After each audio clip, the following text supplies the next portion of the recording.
Imagine this. You're sitting in silence, alone in your living room. The TV is off, your phone's out of reach, and for a moment there's nothing but stillness. But beneath that silence, deep in the shadows of your heart, someone is whispering.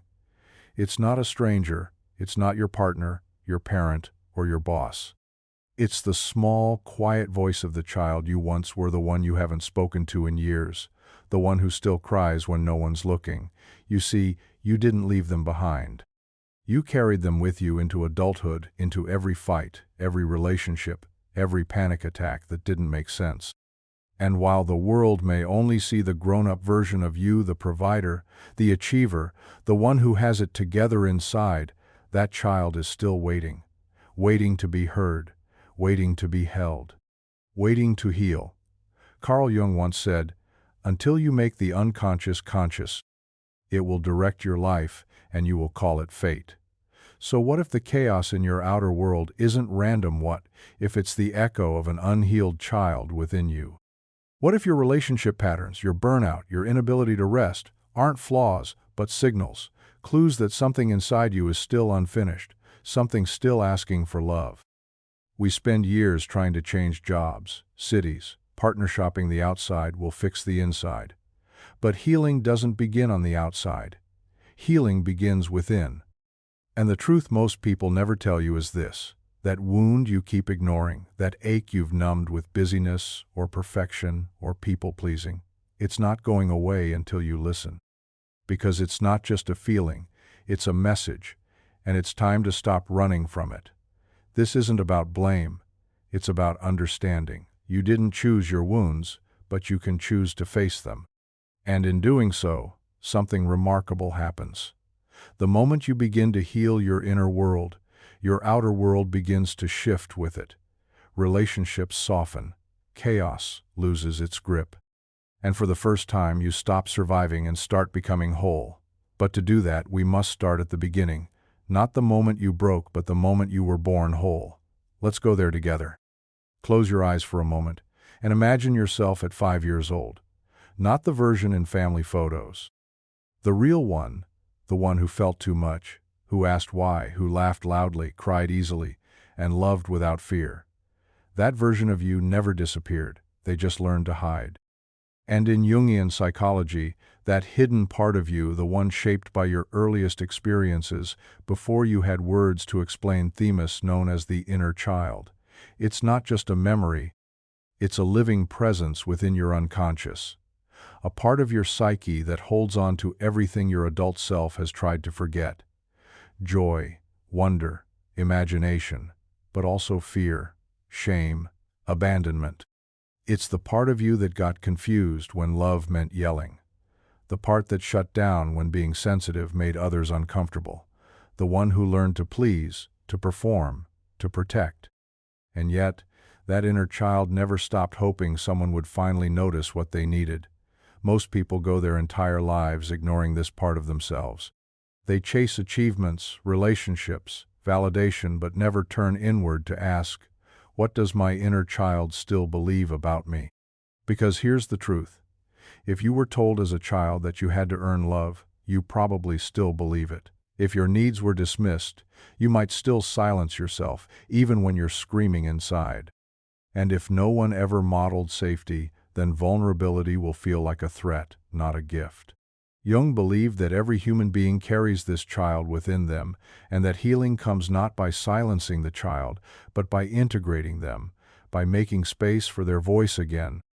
Not to stay stuck in the past, but to reclaim the parts of yourself that got left behind, because that inner child isn't broken. They're waiting for your permission to stop pretending, to play again, to cry without shame, to feel without apology. And when you begin that work, when you meet your own eyes in the mirror and say, "I see you, and I'm here now," something powerful unlocks. You stop looking to others to give you what you never got. You stop abandoning yourself. And in that reunion, the healing begins not just for the child, but for the adult who's been carrying their silence for far too long. The wound didn't start with catastrophe. It started in moments so subtle they almost seemed invisible. a raised eyebrow when you cried too loudly, a parent too busy to notice you needed comfort, a teacher who praised your silence but not your questions. These aren't always the wounds we think of when we say trauma, but they're the ones that linger the longest. Because when you're small, everything feels big, especially what isn't spoken, and when love is inconsistent, you don't question the love, you question yourself. You wonder, what did I do wrong? Why am I not enough? And just like that, the story begins. Not in blood, but in silence, in the space between who you were and what others needed you to be. Carl Jung understood that what we don't confront in the unconscious becomes our destiny, and this is how it happens. A child who is too sensitive is told to toughen up. A child who is too energetic is labeled too much. A child who wants closeness is met with distance, and they learn without words to adjust, to shrink, to disappear. These adjustments become the foundation of the adult mask. The smile you wear when you're breaking, the overachieving that's hiding deep unworthiness. The relationships you chase that replay old rejection just with new faces. It's not because you're weak. It's because back then, survival meant adaptation. You weren't given love for being. You were rewarded for performing. And so you learned that love must be earned, that approval is conditional, that your truth is too much, your needs too loud, your desires too inconvenient. These aren't just childhood beliefs. They become the blueprint for adulthood. The job you can't rest in, the partner you can't feel safe with, the shame you can't name. And unless we look at that blueprint, we live a life that looks complete on the outside but feels empty at the center. Healing the inner child means going back to that blueprint, not to blame, but to understand. Because when you realize those messages were never yours to carry, you begin the sacred task of rewriting them. And in doing so, you don't just heal the past, you change the future, not only for yourself, but for everyone who comes after you. You think it's you. The way you panic when someone doesn't text back, the way your heart drops when someone's tone changes, how you always say yes, even when your body screams no. You've called it overreacting, sensitivity, maybe even brokenness. But let me ask you something. What if these reactions aren't flaws? What if they're signals left behind by a child still trying to feel safe? You see, your inner child doesn't speak in logic. They speak in patterns, in gut feelings, in tension, in that knot in your stomach when you feel unseen. When the inner child is still hurting, it shows up not in tantrums but in adult behaviors that look like self-sabotage. You might fear abandonment so deeply that you cling too tightly, or push people away before they can leave. You might people-please because somewhere along the way you learned that love is earned through compliance and no presence. Or maybe perfectionism has wrapped itself around your worth, whispering, if I just do everything right, maybe they won't leave. But Jung knew these patterns aren't random. They're archetypal. They're inherited. They're a form of armor. You didn't choose to be hyper-independent. You became that way because depending on others meant being let down. You didn't choose to keep peace at the cost of your truth. You were trained to believe that your needs create conflict. And so you built a life of control, of managing emotions, of staying 2 steps ahead, not because you're controlling, but because unpredictability once hurt you. So hear this now. What you call dysfunction is often just protection. The adult you became is guarding a child who still doesn't know it's safe.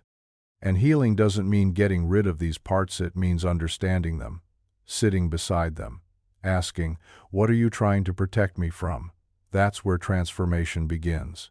Because when you stop blaming yourself and start listening to yourself, those patterns begin to soften. The reactions become insights. The triggers become invitations. And suddenly, your inner world starts to shift. You're no longer reacting from a wound, you're responding from awareness. And that's where your power lives. In awareness, in compassion, in the moment you realize you've always been enough, even before you knew how to survive. There's a place inside you where the parts you don't want to feel still live.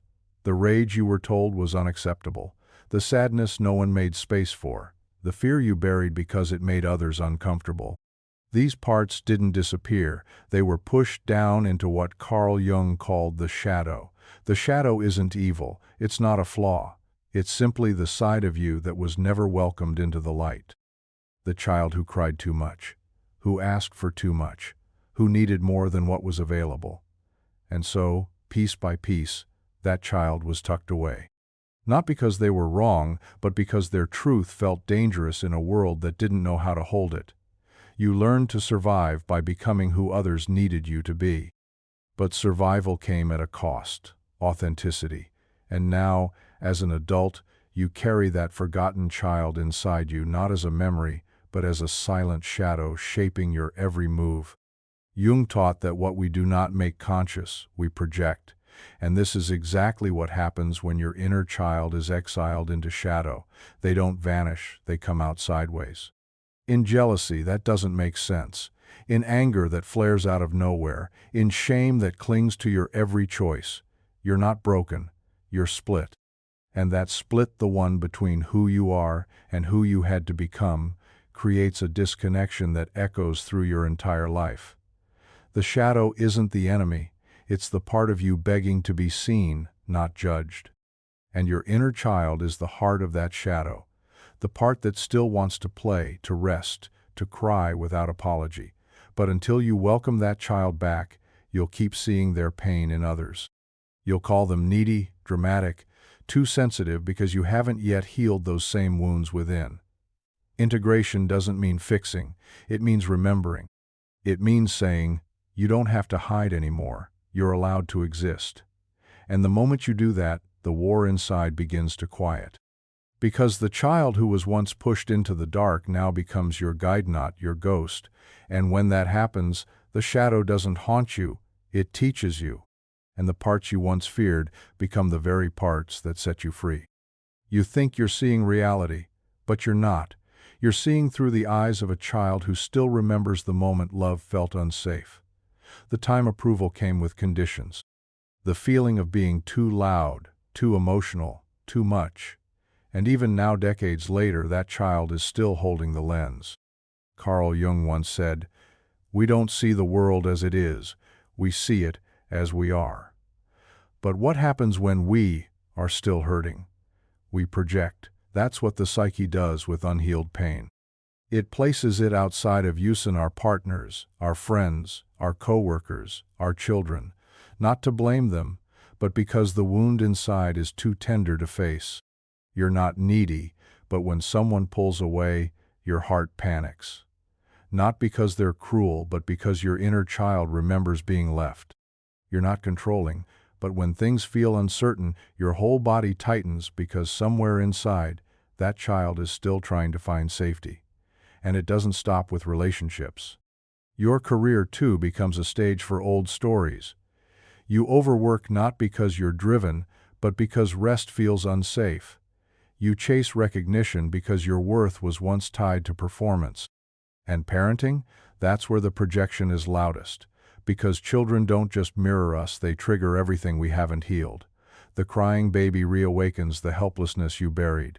The defiant teen reflects the voice you were never allowed to have, and without awareness, we repeat what hurt us, not because we're bad, but because the unconscious is powerful. And until you make that inner world conscious, it will run your life, and you'll call it truth. But it's not truth, it's a pattern, one you inherited, one you can break. Healing the inner child doesn't mean your past disappears. It means it no longer gets to shape your present. It means you stop seeing abandonment in every delay, rejection in every no, failure in every pause. And in that clarity, you finally see the world not through fear, but through truth, not through the wound, but through the wisdom it gave you. And that's when everything starts to shift. Not just what you experience, but how you interpret it. Because the child within no longer has to scream to be heard. You're listening now. And when you listen, you stop projecting, and you start healing. Long before psychology had a name for it, ancient stories were already whispering the truth. The child lives in all of us, the dreamer, the seeker, the wild one, the wounded one. This isn't just your inner child. This is the child archetypian energy as old as humanity itself. It shows up in every myth, every culture, every piece of our collective memory. From the orphaned hero to the sacred fool, from the curious wanderer to the innocent heart that sees beauty where others see nothing at all. In Jungian psychology, this is not coincidence, it's archetype. A pattern woven so deeply into the human psyche that we all carry its echo, even when we don't realize it. The child archetype holds both shadow and light. On one side, curiosity, hope, awe, and openness. On the other, vulnerability, fear, naivety, and a longing to be held. You may think your pain is personal, that your unmet needs, your aching desire to be seen, your fear of being abandoned are yours alone. But they're not. They're threads in a much larger tapestry. Because everyone, in some way, is carrying a child inside them waiting to be remembered. It's why we cry at coming-of-age stories, why we root for underdogs, why we see ourselves in characters who are just trying to find home, even if that home is inside. This archetype isn't a phase, it's a presence. One that stays with us our entire life, shaping the way we play, love, learn, and connect. And the danger comes not in feeling the child, but in silencing it. Because when the child is exiled, we lose more than innocence. We lose imagination, we lose softness.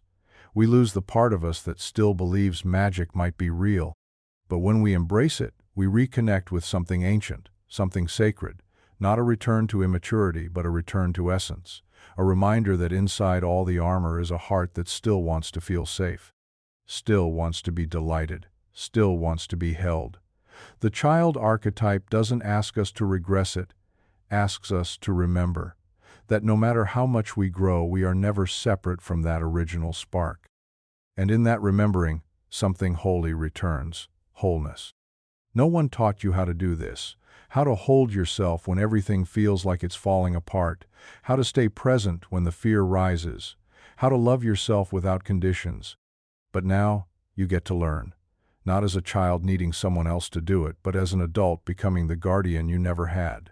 This is what reparenting is. It's not about blaming those who didn't know better. It's about deciding finally that you deserve better now. And it begins with something so simple it feels almost impossible: listening. Listening to yourself. To the voice inside that still says, "Please don't ignore me again." When you reparent yourself, you begin to show up not just for your job or your responsibilities, but for your needs, your feelings, your boundaries. You validate what you were once taught to hide. You say, "Yes, it's okay to cry. No, it wasn't your fault. Yes, you are worthy of love, even now." You begin to speak to yourself with the gentleness you once longed for. And in doing so, you rewrite the script. You learn to play again, not for productivity, but for joy. You start creating space for rest, not as a reward, but as a right. You practice saying no, without apology, without over-explaining, without the guilt that used to trail behind every boundary you dared to set. Reparenting is radical because it interrupts the cycle. It says, "It ends with me." The neglect stops here. The abandonment stops here. The self-betrayal stops here. You are no longer waiting for someone to choose you. You are choosing you. And in that choice, the child within begins to trust again. They realize they don't have to perform for love. They don't have to scream to be heard. They're not alone anymore, because you're here now. And maybe for the first time in your life, you mean it. You become the protector, the nurturer, the one who doesn't leave. And from that foundation firm and rooted, you begin to rise. Not as the fractured version of who you had to be, but as the whole version of who you always were. This is how we heal. One small act of self-love at a time, one boundary, one breath, one whispered reminder, "You are safe with me now." Your mind forgets to protect you, but your body doesn't. It remembers everything: the moments you were told to stop crying, to toughen up, to be quiet when your heart was breaking open. It remembers the fear in the room when voices were raised, the stillness you learned to hold when love felt unstable. It remembers what your conscious mind tucked away so you could keep going. And it holds those memories not in stories but in sensation, tight shoulders, a clenched jaw, that knot in your stomach that shows up even when everything seems fine. That sudden wave of anxiety that makes no sense but feels so real. This is the wisdom of the body. Somatic psychology tells us that trauma doesn't just live in the mind, it lives in the nervous system. It lives in the way your breath shortens when you're asked a simple question, in the way your spine curls when someone's angry, in the way your chest closes when you try to speak your truth. You may have outgrown the home you were raised in, but your body still thinks it's living there, because healing doesn't happen through logic, it happens through presence. And that means coming home to the body you learned to abandon, the body that flinched before you knew why, the body that braced itself before you even had words, the body that took the hit so the mind could forget. But the forgetting came with a cost: chronic fatigue, mysterious pain, a heart that's always racing, a gut that never settles. And underneath it all, a question your body has been asking for years: is it safe now? The answer doesn't come from medication or affirmations alone. It comes from learning to listen, to soften, to slow down, to place your hand on your chest and say, "I'm here now, and I'm not leaving," because the body doesn't need you to fix it. It needs you to be with it, to stop running, to stop numbing, to stop pretending it's all in your head. It's not. It's in your skin, your breath, your bones. And when you begin to move with the rhythm of your own truth, your body will respond not with fear, but with relief. Because for the first time, it knows the war is over. You feel it before you understand it. A comment that shouldn't hurt but does. A tone of voice that makes your heart race. A missed text that sends your mind spiraling. And before you know it, you're there again, not in this moment, but in a moment from years ago. A moment your inner child never forgot. We call them triggers, but what they really are is communication.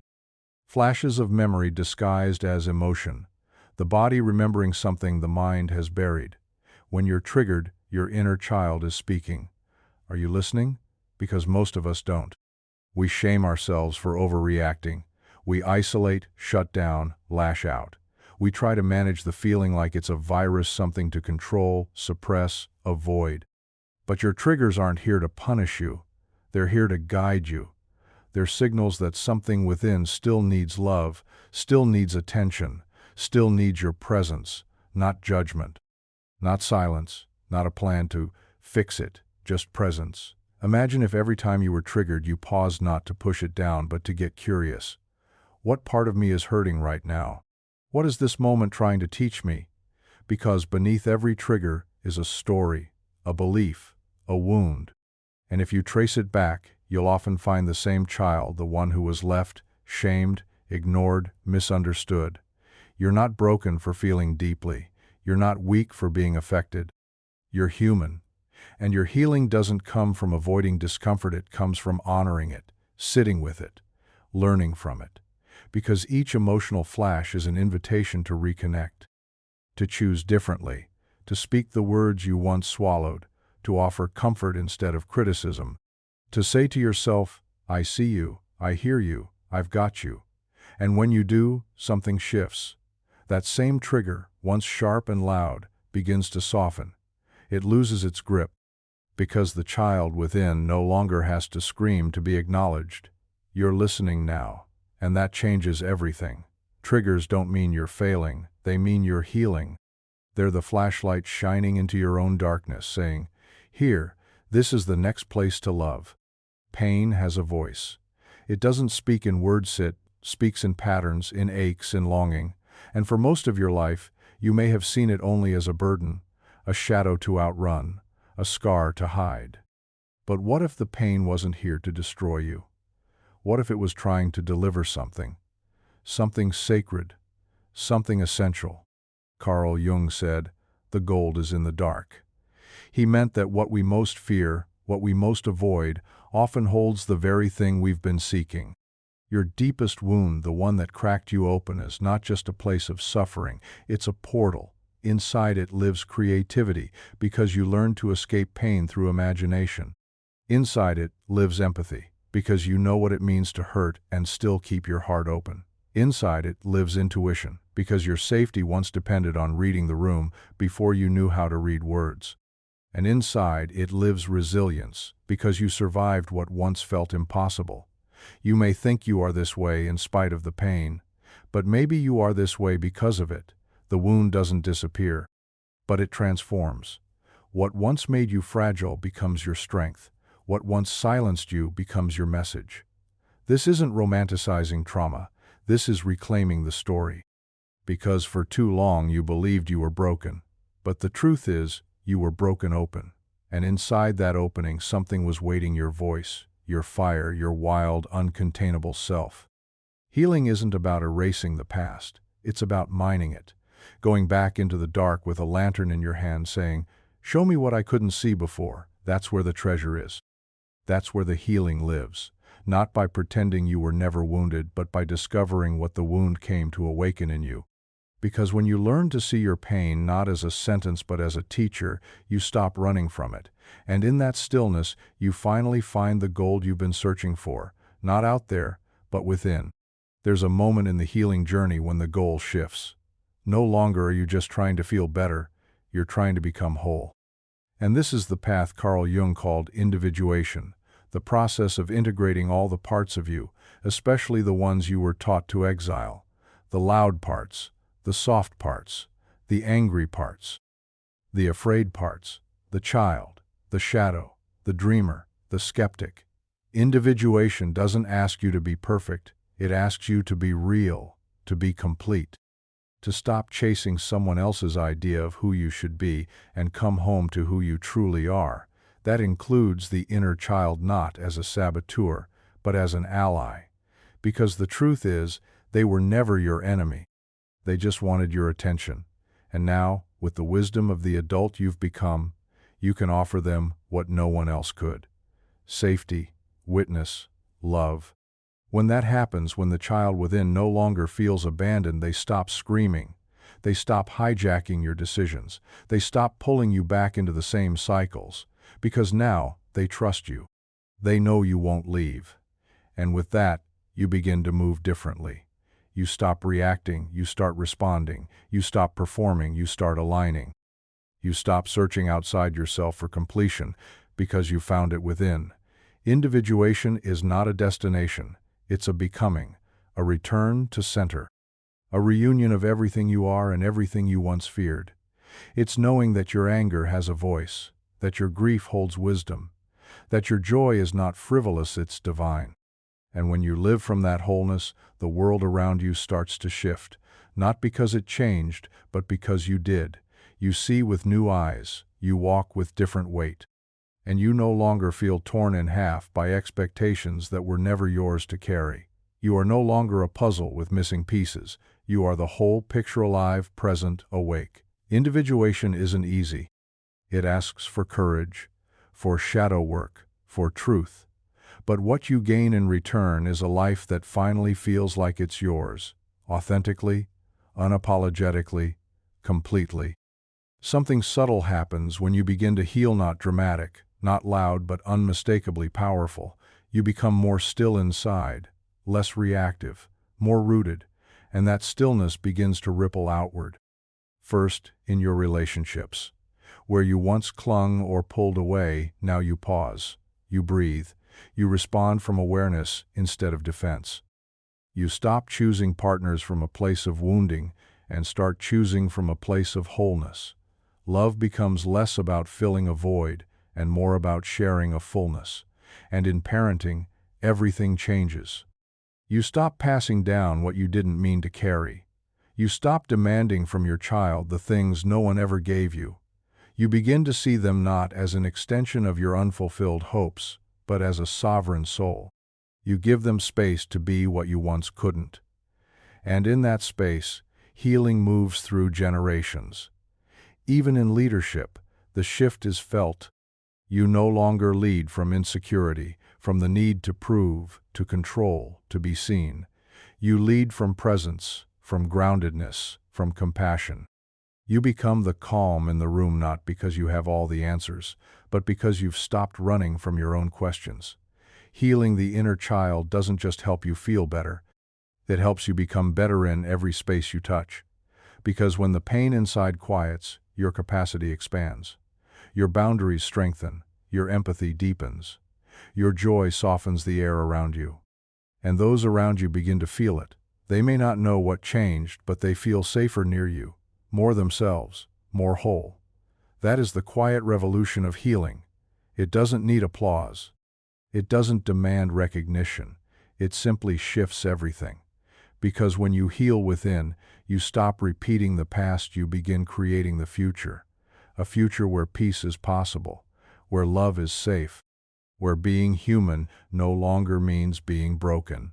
And maybe that's the most powerful part of all, that you don't have to fix the whole world. You only have to begin within, and from there, the healing spreads. First inside you, then around you, then through you, until everything you touch carries the fingerprint of someone who came home to themselves and decided to stay. Close your eyes, just for a moment, breathe, and picture a small figure standing alone and not far, not hidden, just waiting for you. This is your inner child. Not the wounded version from the darkest memory, not the one you've tried so hard to fix. This is the original version, the essence, before the roles, before the shame, before the silence. They look up at you, not with fear, but with hope. The hope that maybe finally you're coming back, and maybe this time you'll stay. So walk toward them, slowly, gently, without judgment. You don't need to explain why you left. They already know. Life got loud, expectations got heavy. The world told you to grow up before you had the chance to be small. But now you're here, and in this sacred reunion words aren't enough. So let your presence speak. Let your energy say what the past never could. You don't need to be fixed. You only needed to be seen. Sit beside that child, look them in the eyes, and if you feel it, say it. I'm sorry you had to carry so much alone. I'm proud of you for surviving. You never stopped being worthy of love. Or write it, in a letter, on a page, in your heart. Say what was never said to you, give what was never given, because in doing so, you are not just healing a memory, you are healing a living part of yourself. One that has waited patiently through the noise, through the denial, through the years of pretending, and now they're ready to play again, to laugh, to trust. Not everyone will understand this return, but you will feel it, in the softness of your voice, in the lightness of your step, in the way your heart no longer braces for pain at every turn. This is what it means to come home to the part of you that never stopped dreaming, never stopped believing, never stopped waiting for the moment when you'd remember. You are not broken, you are becoming. And that child within, they were never the wound, they were always the key. The journey isn't over, it never really is. Healing isn't a finish line, it's a relationship. One you build slowly, moment by moment, choice by choice, breath by breath. And now, you've begun. You've turned inward, not to escape the world, but to finally face it with truth. You've met the child within not as a memory to bury, but as a companion to welcome. Because here's the truth, your inner child doesn't need to be silenced. They need to walk beside you, not behind you, not hidden, beside you, as a guide, as a witness, as the most honest, tender, and powerful part of who you are. And from now on, you don't have to do this alone, because you are no longer abandoning yourself. You are no longer trading your peace for approval, your voice for validation, your truth for safety. You are choosing a different path, new one rooted in awareness, compassion, and sovereignty. That's the power of inner work. It doesn't just change how you feel, it changes how you exist, how you love, how you lead, how you speak to yourself when no one is watching. It's not just self-help, it's self-liberation. Because the more you choose to face what's inside, the less you are ruled by what once controlled you. And the more you welcome the child within, the less you are haunted by the past, and the more you are guided by your essence. So keep going, keep listening, keep softening, keep strengthening. There's no rush, no perfection, No gold star waiting at the end. Just presence, just peace. Just a new way of being that says, I will never leave myself again. The world doesn't need more performance. It needs more presence. It needs more people who are no longer at war with themselves, who've come home. And if you're reading this now, you already know that home isn't outside of you. It's been here all along, waiting, watching, whispering, and now it's opening its arms. So go, walk with your child, build a new future, not from fear but from wholeness. Because when you heal, something beautiful happens. The world heals with you. It softens, it breathes. It mirrors your courage. It reflects your light. The healing you do for yourself is never selfish. It's sacred. It's necessary. And it begins right here, right now, within. This story was intense. But this story on the right-hand side is even more insane.